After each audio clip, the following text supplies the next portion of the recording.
3 айлык уулун Сооронбай деп ат койгон жаш келин 2 күндөн бери Оштогу кризистик борбордо жашап жатат. Ал Каракулча районунун тургуну. Жолдошу менен туруктуу жашабайт. 2 күн мурун Ошко келип, милициялардан жардам сураган. Алар келинди кризистик борборго алып келишкен. Өзүм Каракулчадан болом. Центрден. Апаңыз билеби сиздин бул жакта экениңизди? Апам билбейт. Апам 1-майга кеткен, тосунна. Бөлөсү бар, ошонукка кеткен. Апаңыз жоктугунан пайдаланып, өгөй атаңыз үйдөн кууп жиберди, Балаңыздын атасы каякта? Баламдын атасы Россияга кеткен, иштеп. Жаш келиндин айтымында ал өгөй атасына карыз, акчаны таап кел деп үйүнөн кууп жиберген. Ага жалпы 1,5 миң сом карыз экендигин айтат. Акчаны баланын майда чүйдөсүнө керектеген. 2 балам бар. Бирөөсү колунда, бирөөсү балдардын үйүндө. Ошо Мирзекеде бир бала бар. Ошо менен ошо чесин деп берип коюшкан. Меничи турмушка берип койгон. Ошону жашап атканында алдырган балам балдар үйүндө.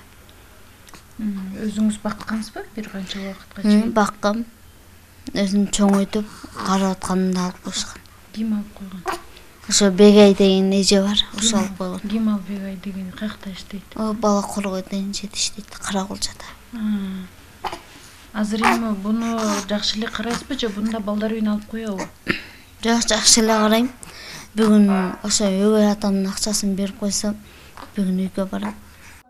Борбордо азыр психологиялык, социалдык жардам көрсөтүлүүдө. Кризистик борбордун жетекчиси Дарика Асылбекова келиндин туугандарын, ата-энесин издеп район жетекчилерине, айыл өкмөттөргө байланышууда.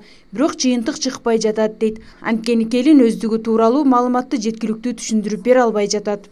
Эң негизги көйгөйлүү жери мунуку билим деңгээлинен өтө жоктугу. 2-3 класска чейин гана билим алгандыгы көрүнүп турат. Тама тааныбайт, акча эсептегенди билбейт, санаганды билбейт. Санаган 1, 2, 3 деп санашы мүмкүн, андан жогоркусун. Аны мен кайдан билейин? 1-этаждан 3-этажга көтөрүл дегенде, мен этажды эсептегенди билбейм деп, ошо башка бирөөлөр жетилип алып келди да. Ошол себептен айтып атат элем, бул өтө ачынардык нерсе, өтө өкүнүчтүү нерсе.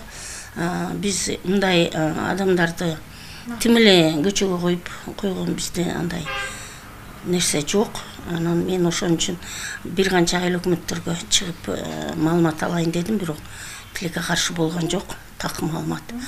Бул жерде зомбулукка кабылган аялдар үчүн бардык шарттар каралган. Жалпы 4 бөлмө бар. Ашканада азык-түлүк жетиштүү. Мындан тышкары кордук көргөн келиндерди алаксытуу максатында кийим тигүүчү машиналары да бар. Көрбөйсүңбү? Мына колго тикти ушуну окшошту. Колго. Ал эми Назгүл Назарова кызы менен Ак жүрөк кризистик борборунда 1 жумадан бери жашап жатат. Ага чейин ар кайсыл жерде баш калкалап келген. Акыры батирдин акчасын төлөй албай борборго кайрылууга аргасыз болду. Назгүл айымдын ата-энеси кичине кезинде эле ажырашып кетишкен. Апасы оорукчан, жолдошу да каза болгон. Кызынын да жүрөгү ооруйт. Мындан улам азырынча иштей албайт. Кайрымдуу инсандар болсо жардам күтөт. Буякта уже биз пятница күндөн жашап атабыз. Мен тезирээк чыгып кетейин деп атам, мага жардам керек. Бул буякта адамдар эми шартын көрүнөр да, анча-мынча условия деле кылыш керек, анча керде ремонт кылыш керек. Более буякта стресс менен келет аялдарчы. Жөн эле мен кызым бар, ал здоровый образ жизни кетириш керек. Ал причем ал чоң киши эмес, психолог эмес, тем более. Ал өзү сүйүп, бактылуу болуп, более бунун порок сердца бар да. Буга наоборот жакшына мындай здоровый, көп сүйүнүш керек. Анан букта ар нерсе угуп отуруп, ал деле бир нерсе болуп калбасын деп, чөчүп турмушту же болсо стресске деле келип, анан сактан калып калбасын дейм да. Мындай бир комнатада 4 адам, ар өзүнүн проблема Ак жүрөк кризистик борборуна айына 10га жакын кыз келиндер жардам сурап кайрылышат. Алардын баары ар кандай зордук зомбулукка кабылгандар. Аялдардын мындай тагдырга туш болуп жаткандыгына алардын билимсиздиги, айрым эркектердин алсыздыгы, ошондой эле тарбиянын жетишсиздиги себеп болууда дейт психологдор. Жаш турмушка чыгып кайнесинен кордук көргөндөр мындан көп.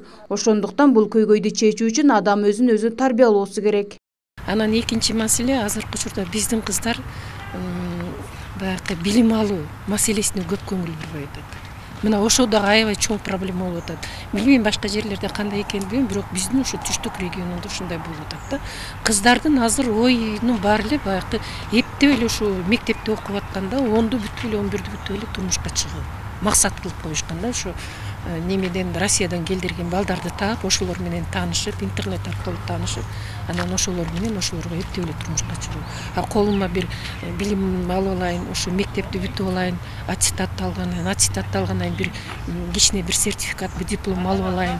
Жок дегенде бир курсту 2 айлык, 3 айлык курстарды бүтүп туруп, ошол эки нерсени колума алып, жок дегенде өзүмдүн нанымды өзүм таап жете алайын деген мындай бир түшүнүк жок болуп калды да биздин кыздарда. Ак жүрөк кризистик борборуна 2018-жылы 300гө жакын келин кайрылган. Аларга психологиялык, социалдык жардамдар көрсөтүлүп, туугандарына, ата-энесине тапшырып берилген. Фероза Ашымбаева, Самат Сайдаматулла, Айбек Үсөнұлы, жаңылыктар.